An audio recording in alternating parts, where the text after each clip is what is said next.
สบายดีสวัสดีเอฟซีบัตุกคนเด้อบ่ว่าสิเป็นเอฟซีฝั่งลาวฝั่งไทยหรืออยู่ต่างประเทศยินดีต้อนรับทุกคนเข้าสู่ช่อง YouTube ของสาวบทเปียงสาวลาวเด้อวันนี้ก็มาเปิดคลิปอยู่แคมป์ถนนหนทางเนาะทุกคนกำลังสิไปหาสาวโสด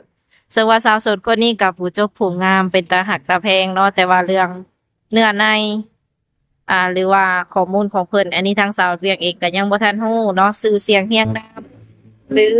ข้อมูลต่างๆก็สิได้ขออนุญาตเข้าไปโอ้ไปล้มเข้าไปถามพร้อมๆกันกับ FC เทื่อเดียวเนาะถ้าหากว่าเว้าผิดพลาดประการใดก็ต้องขอโทษขออภัยนำ FC ละลายๆเด้อเนาะฝากกดไลค์กดแชร์กดติดตามให้เด้อเพื่อเป็นกำลังแรงใจในการถ่ายทำคลิปต่อๆไป โดยสำหรับช่องทางติดต่อทักมาเอาน้ำสาวบุญเปียงได้ทาง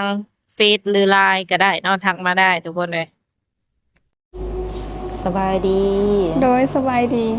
สบายดีสาวโสดหน้าใหม่ทุกคน วันนี้ก็นำพา FC มาหาสาวโสดผู้เจ้าผู้งาม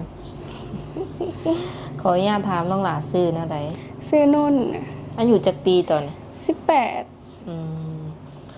ผ่านมาน้องหลาเคยแบบสร้างครอบครัวบอก ยังบ่เคย เคยมีผู้บ่าวผู้เพลแบบคบกันเป็นแฟนเป็นหยังบอก มีอยู่ อืมโอเค คือแบบว่าคบหรือว่าคุยกับแฟนแต่ละคนนี่ได้โดนนี่บ่น้องละ ประมาณปี ก็โดนพอสมควรเนาะคือหากปัจจุบันนี่บ่มีไผเลยบ่ บ่มีไผเลย อืมขออนุญาตถามตอนนี้เจ้ายังเฮียนบ่ บ่ได้เฮียนแหละ โอ้ออกแล้ว โดย หากเคยเฮียนอยู่บ่ซะ เคยเฮียนน้องหลาเฮียนฮอดอันห้องใดนะ ม ก็ยังปีเดียวเนาะ .3 แม่น เป็นอะไรคือบ่ตัดสินใจแบบเฮียนให้มันจบม .4 ก่อน ออกมาเฮ็ดงานซอยพ่อแม่ อืมบ่มีเงินอ่านเฮียนต่อนนี้ แม่น อืมปัจจุบันนี้น้องหละเฮ็ดเวียกหยังซะ เฮ็ดเวียกหับโอนเงินแล้วก็แลก โอ้โหอันนี้คืออันเปิดห้างเองหรือแนวใดน้องละ เฮ็ดน้ำเอื้อย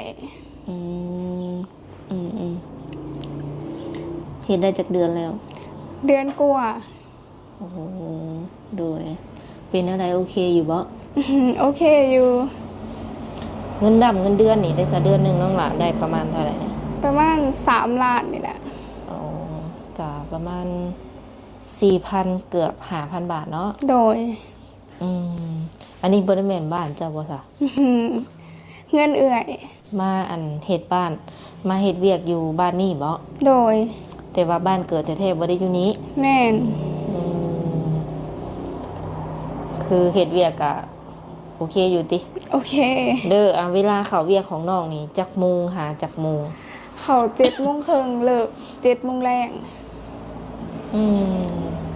กินอยู่น้ำเพิ่นบ่ แม่น อืมคือเวลาเลิกนี่ก็ไปแบบไปหลินไปหยังอยู่บ่ บ่ไป นอกจากเฮ็ดงานเลิกเวียกมาเลยเฮ็ดหยังซะ เลิกเวียกมาอาบน้ำนอนอย่างเดียวเลย โอ้โหบ่ได้ไปแบบว่ากินเหล้ากินเบียร์แถวนี้ ยังบ่เคย เออพ่อแม่เพิ่นก็ฮู้ว่าน้องมาเฮ็ดเวียกบ่ โดยฮู้ อืมคือผู้บ่าวแบบว่าผู้บ่าวมาสิว่าได้มาโอนงอกโอนเงินเขาก็บ่ได้จีบบ่ได้หยอกติ บ่มี โดยมื้อนี้นี่ถือว่าออกมาเปิดใจเนาะน้องละ โดย อืมคือเปิดใจนี่เปิดใจแบบได้หาคนคุยซื่อๆบ่หรือว่าอยากได้แบบแฟนอยากได้คู่ชีวิตจังซี่ หาคนคุยหาแฟนไป อืมยังบ่ทันอยากสร้างครอบครัวบ่ ยังน้อยอยู่ โดยตอนนี้น้องหลาอายุ18 ปีเนาะคิดว่าอยากสร้างครอบครัวหรือว่าอยากมีผัวมีลูกตอนอายุจักปีอะเนี่ย น่าจะเศร้าหาขึ้น อืมคือเปิดใจน้องหลามีสเปคผู้ชายอยู่บ่มักผู้ชายแบบใดน่ะ มักคนเป็นผู้ใหญ่ที่เหลือแนวใดก็ได้ขอแค่เป็นผู้ใหญ่ อืมคือรูปร่างหน้าตาบ่ได้แบบโฟกัสบ่ แนวใดก็ได้เบิดเลย อีหลี แม่น ต้องถามก่อนเลยเนาะทุกคน ย่านมาเลยแบบว่าย่านน้องบางทีย่านรับเพิ่นบ่ได้บางทีเนาะเคยเห็นบ่แบบผู้บ่าวสิว่าในรุ่นใหญ่เรื่องอายุนี้น้องละจำกัดบ่สั่ง ได้เบิดเลยขอแค่เป็นผู้ใหญ่ อืมฮอด50 60ก็ยังเอาแม่นบ่ โดย โดยเคยเห็นแล้วบ่ผู้บ่าวแบบว่ารุ่นใหญ่อะนะยัง โดยพ่อกับแม่เพิ่นก็โอเคอยู่บ่ที่ว่าเฮาสิออกมาเปิดใจ โอเครับของทุกอย่างเลย เออเพิ่นอนุญาตเรียบร้อยบ่ โดย อืมอืมอืม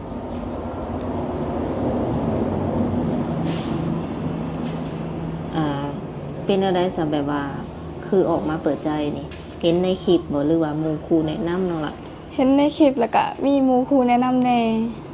อืมอืมอืมใส่เวลาตัดสินใจโดนบ่จังออกมาเปิดใจ อืมในน้องหล่ะใส่เวลาแบบ ตัดสินใจหรือว่าคิดโดนบ่จังออกมาเปิดใจได้ โดนเติบอยู่ระยะหนึ่ง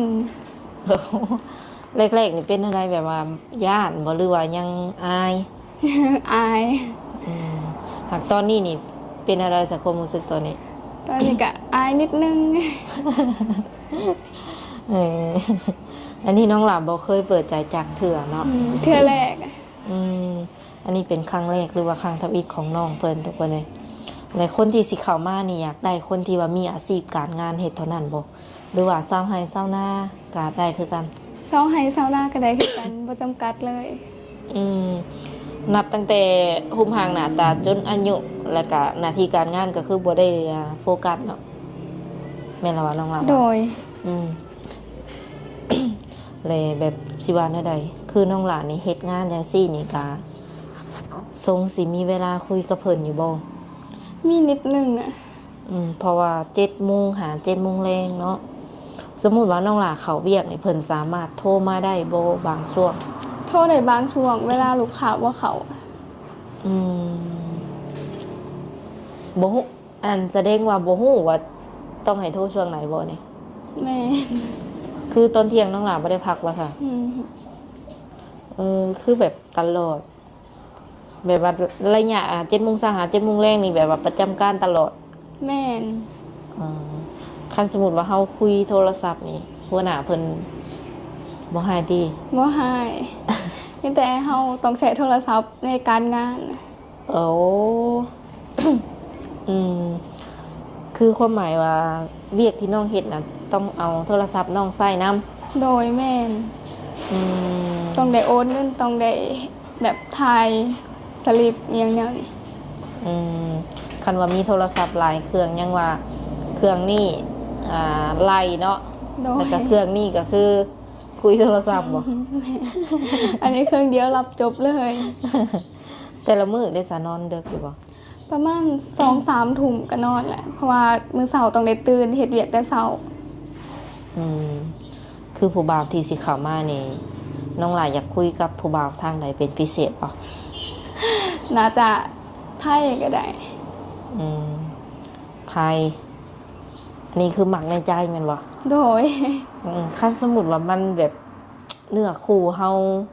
อยู่ใกล้กว่าหันได้ซะแบบต่างประเทศจังซี่ กันน่าสิได้คือกันเลยตัวนี้ อืมผู้บ่าวลาวนี่ได้ซะบ้านใกล้เฮือนเคียงนี่น้องหลาบ่มักบ่ มักเบิร์ดคอแค่แบบมีนิสัยเป็นผู้ใหญ่ หนึ่งนี่นิสัยเป็นผู้ใหญ่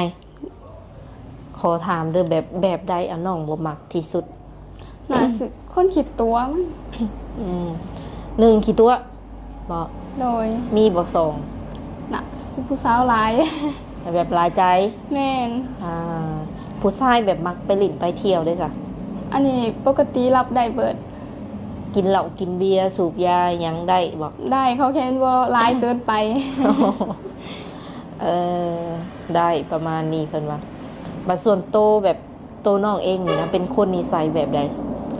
เป็นคนนิสัยบ่น่าสิแนวใดก็ได้อิหยังก็ได้เขาแค่บ่มากไปนั่นนี่ที่เหลือรับได้ เป็นคนง่ายๆอะ แบบนิสัยเจ้าหั่นแหละ แม่นเป็นคนง่ายๆแนวใดก็ได้นะ เออใจร้อนหรือใจเย็น ใจเย็นนะ โดย บ่มักหายสิบ่ บ่ค่อยปานใดตอนนี้ แสดงว่ามีแฟนนี่ก็ส่งสิหายอยู่บ่คิดว่า ตั้งแต่เฮาแบบว่าเคยรู้จักกับความหักมาก็เคยเครียดแฟนเคยงอนแฟนอยู่บ่ ก็เคยอยู่คันสมมุติว่าเรื่องมันหนักหนาเกินไปคันเรื่องนิดๆน้อยๆก็ปล่อยผ่าน คันเวลาน้องงอนนี่ได้ซะแบบว่าน้องสิแสดงออกแนวใดนี่ บ่เว้า โอ้โหอะไรก็บ่ถึงขันว่าแบบเวลางอนเวลาหยังเนี่ยบ่ได้เป็นแบบสไตล์แบบให้ได้หยังไปสิบ่แม่น บ่ตัวนี้บ่เคย ก็คือจะเงียบเลือกที่ โดย จะเงียบบ่ โดย เอขออนุญาตถามน้องหลาสูงเท่าใด สูง150 น้ำหนักประมาณเท่าใดตอนนี้ 45 อืม ก็เคยแบบว่าสิว่าไดเคยอวบอยู่บ่ เคย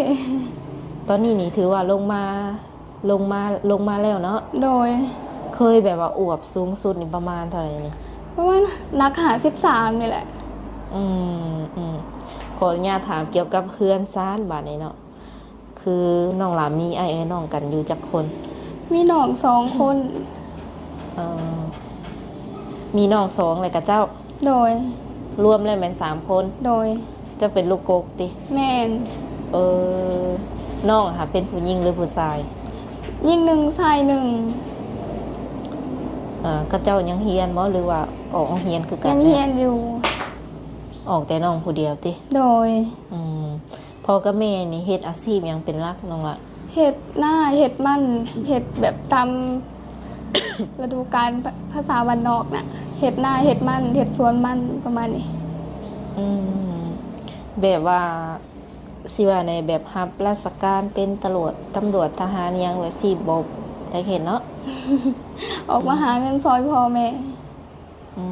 พ่อกับแม่เนี่ยอายุประมาณเท่าไหร่ตอนนี้น้องหลาจือบ่ ประมาณพ่อประมาณ41แม่ประมาณ30ต้นๆนี่แหละ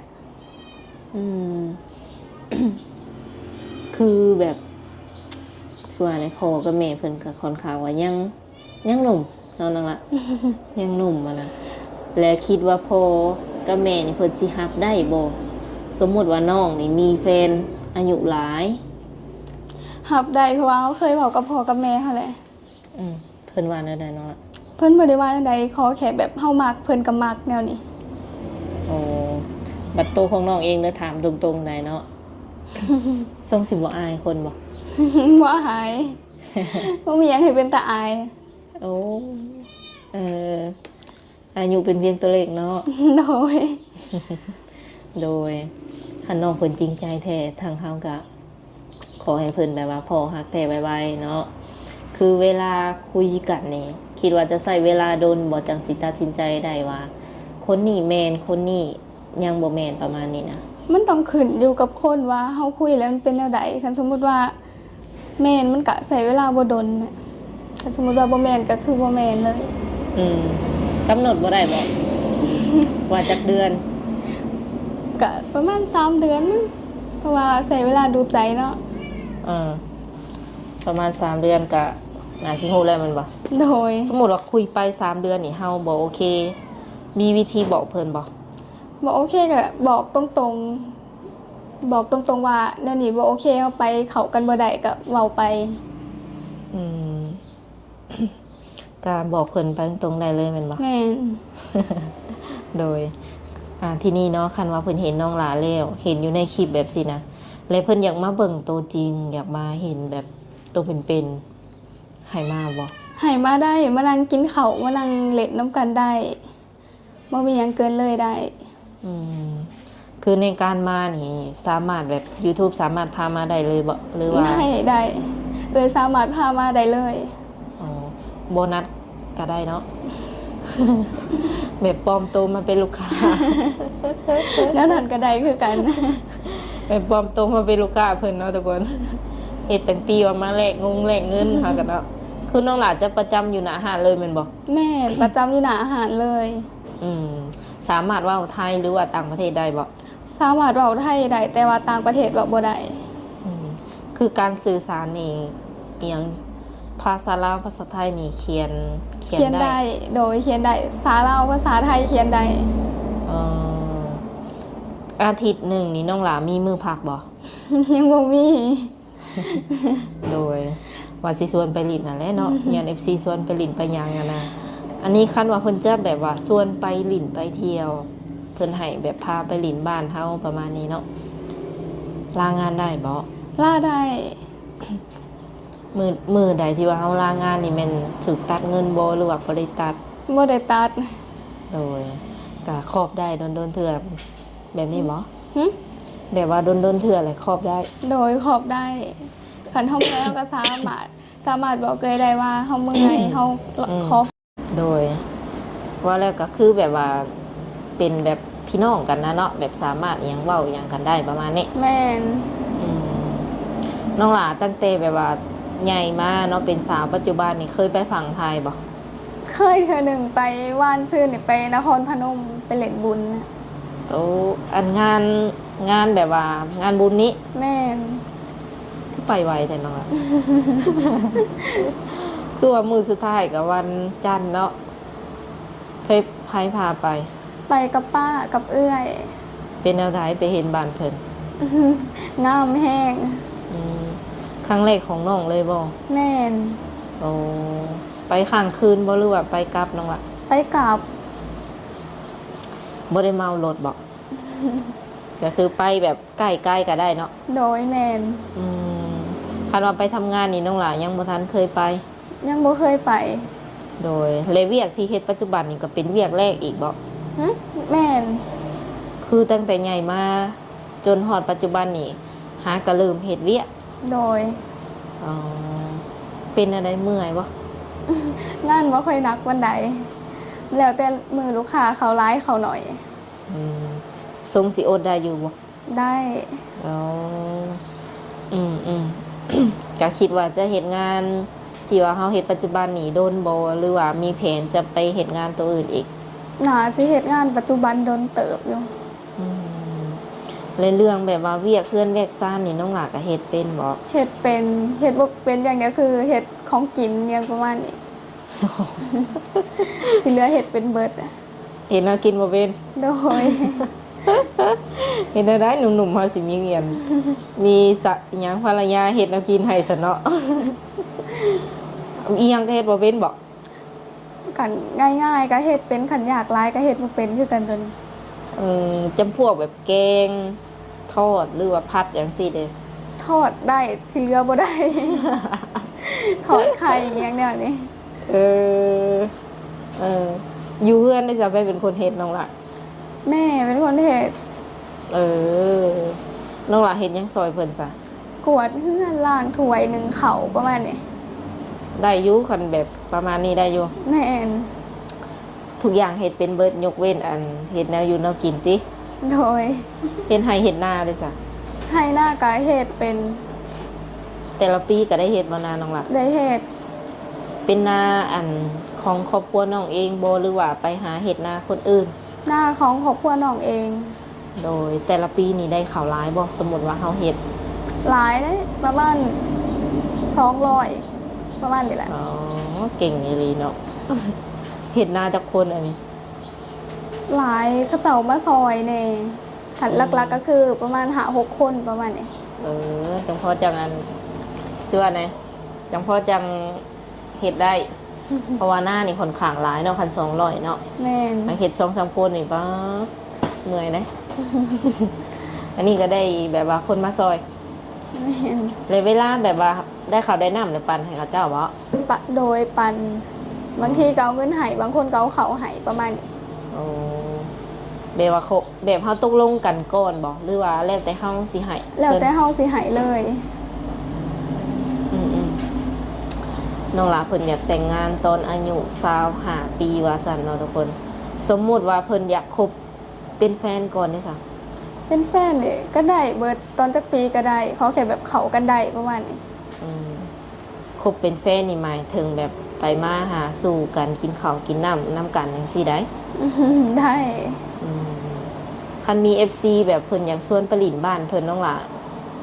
ไปบ่ ไปได้สามารถลาเวียกไปได้ อ๋อคิดว่าสิไปจักคนน้องหล่ะสมมุติ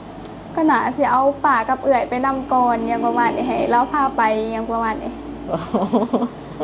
ไป ไปเบิ่งเพื่อนก่อนบ่ แน่น อืสำหรับหนุ่มๆเนาะคือน้องหลานนี่อาจจะยังบ่ทันเคยเจอว่าสันจะยังบ่ทันเคยเปิดใจเนาะและอยากถามก่อนว่าสมมุติว่าเพิ่นโทรมาโทรมาเรื่อยสำหรับคนที่อยากคุยนํตลอดเลยซะเนาะน้องหลานมีหยังอยากบอกเพิ่นไว้บ่ ก็สามารถคุยได้เวลาว่างยังไงคันสมมุติว่าเวลาเข้างานก็คุยบ่ได้ก็ต้องเข้าใจกันประมาณนี้ อืม กันคือแบบบ่ฮับก็หมายถึงว่าบ่ว่างเนาะ แน่น อ๋อบ่ได้แบบไปหลิดไปหยังทางใดเนาะเวลานี่จะอยู่กับงานตลอดเลยอืม แน่น น้องหลานมีโรคประจำตัวบ่ บ่นะบ่มี แข็งแรงปกติบ่ แล้วคันว่าเพิ่นอยากเสร็จหาน้องหรือว่าอยากทักมาเล่นน้ำได้ซะสามารถทักมาได้ทางไหนน้องอะ สามารถทักมาได้ทางเฟซ อันมีแต่เฟซบ่ ไลน์ก็มี อืม มีเฟซมีไลน์ว่าเนี่ย แจกเบิดซองบ่ แจกได้ แจกทางเฟซแล้วก็แจกทางไลน์ตอนนี้นี่ตั้งและไลน์นี่ ไลน์ว่าน่าจะยังบ่ทันตังอะ อืมก็มีแต่ส่วนนี้ก็สมมุติว่าเฮาถ่ายทำอหย่างเรียบร้อยแล้วก็ให้น้องไปตั้งเนาะตั้งเป็นบ่ตั้งเอง ตั้งเป็นเคยตั้งอยู่แล้วก็ลบทิ้ง โอ้ก็โอเคเนาะทุกคนก็มีแต่ประมาณนั้นคันว่าเพิ่นทักมาเล่นหรือว่าอิหยังก็รับเพิ่นในเด้อเพิ่นสามารถโทรมาเห็นหน้าก็ได้ที่น้องล่ะ ได้ บางคนก็อยากเซ็กอะไรว่าน้องเป็นตัวจริงหรือว่าเป็นคนเดียวกันโบในคลิปประมาณนี้ บ่มีหยังดอกเนาะ โดย คนที่ว่าเพิ่นทักมาหาก็คือก็ค่อนข้างว่าโอเคอะไรเนาะเพราะว่าค่อนข้างว่าโอเคอะไรเฮาจังส่งให้คุยประมาณนี้นะจะบ่มีแบบส่วนหน่อยจะบ่มีแบบโรคจิตเนาะสามารถเปิดกล้องได้เออ อยากไอ คันว่าเพิ่นทักมาแล้วก็น้องหลานบ่โอเคก็สามารถแบบบอกเพิ่นไปตรงๆก็ได้ โดย แต่ว่าเฮาบ่มักเด้อจังซั่นจังซี่อ้ายยังบ่ตรงสเปคน้องประมาณนี้ก็ได้ เพิ่นก็บ่ให้ดอก โอเค สุดท้ายน้องหลานมีหยังอยากฝากถึงแบบผู้บ่าวหรือว่าหนุ่มๆเพิ่นหนุ่มๆที่สิเข้ามาคุยกับเฮาบ่ บ่มีหยังหลายดอกคันสมมุติว่าอยากคุยก็สามารถแชทหาเอ่ยเราได้แล้วเฮาสิให้เราเอาวาร์ปเฮาให้ประมาณนี้ โอเคก็สิขอสัมภาษณ์เพิ่นประมาณนี้ก่อนเนาะทุกคนเนาะสุดท้ายนี้ก็บ่มีหยังหลายก็สิขออนุญาตเป็นตัวแทนผู้ใหญ่ใจดีเนาะมอบเงินให้เพิ่น100,000 กีบไว้เติมบัตรเติมเบอร์หรือว่าซื้อเฟอกินเนาะน้องหล่ะเนาะ โดย แอดมินก็บ่ค่อยสำบายเนาะเป็นไอทุกคนเลยเดี๋ยวร้อนเดี๋ยวหนาวอยู่